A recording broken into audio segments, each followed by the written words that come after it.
So, number one, you have to acknowledge them. Are you seeing a pattern? You need to acknowledge that you have this limiting belief and that it's not working for you anymore. Sometimes you need to acknowledge the origin of the belief, whether it be a specific event that happened in your life or something that someone said to you or another source. Number two, you need to trust. Talk to yourself like a trusted, compassionate, kind, loving friend. And you need your subconscious mind to feel safe enough to relax and accept these directions to change your limiting beliefs. Number three, you need to replace them.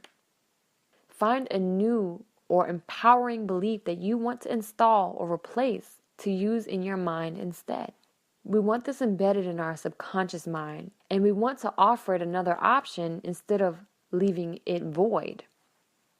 And some ways that have helped aided me in this process was try something that proves your self-limiting belief wrong. You could fake it until you make it. Do it with the fear or unbelief and try to believe it with all your heart about yourself. Try to believe the opposite with all your heart about yourself. Are you shy? Maybe. Try giving a public presentation using your gift. I don't know, you might be a singer. Go sign up to perform in a talent show. Volunteer to speak on behalf of your company at an event. Do you think that you're ugly and fat? Get done up. Take selfies. Start loving yourself. Go out like you're the most beautiful woman in the world. And then also, affirmations. Affirmations are empowering beliefs that you tell yourself with the feeling that they are already your reality. Something like, I am beautiful. I am successful. They're always in positive tense with I am at the beginning. So you could replace what your self-limiting belief is with the opposite and put I am at the beginning. Meditation. Meditation has helped so much with my self-limiting beliefs. You can do various forms of meditation. There is a visualization through meditation where you're visualizing yourself as you wish you would be, your ideal self. You can meditate on affirmations. Then there is EFT. EFT is an emotional freedom technique, also known as tapping. EFT is a form of psychological acupressure, but without the invasiveness of needles. So you're basically tapping on certain pressure points in your body while you are saying what your self-limiting belief is. Then you begin to talk to yourself about your self-limiting beliefs.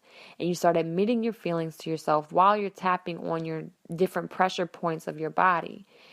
And it does something to your brain. It kind of screws up your brain.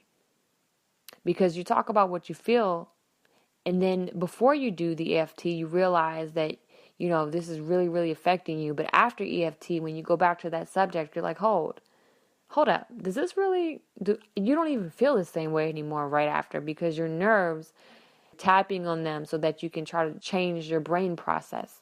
I would say looking into EFT can help as well. A vision board. Make a vision board for each of your disempowering beliefs that prove them wrong. And start to change your beliefs. Believe that you are the opposite of your disempowering belief.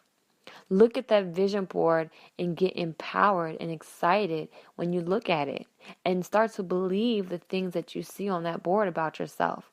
I love vision boards that are more about your character than physical things, because I believe that when you fix your character and your habits, all those physical things will come. It's good to know what you want and everything, but man, if you are this person, the things will always come. And so making a vision board, if you have a confidence issue, making a vision board about how confident you are and how you're going to feel when you're confident, even if you want the dresses that you're going to be able to wear, the exercises that you'll be able to do. If you have a limiting belief about what you look like, maybe put some things on that vision board that enforce how beautiful you feel. Another way to get rid of your self-limiting beliefs is to read stories of your role models. Find out the biographies of your role models. What are some people doing in your dream position, your dream career, people that you respect? What are their stories? Find out their stories, because you may be surprised that they may have dealt with something similar to you.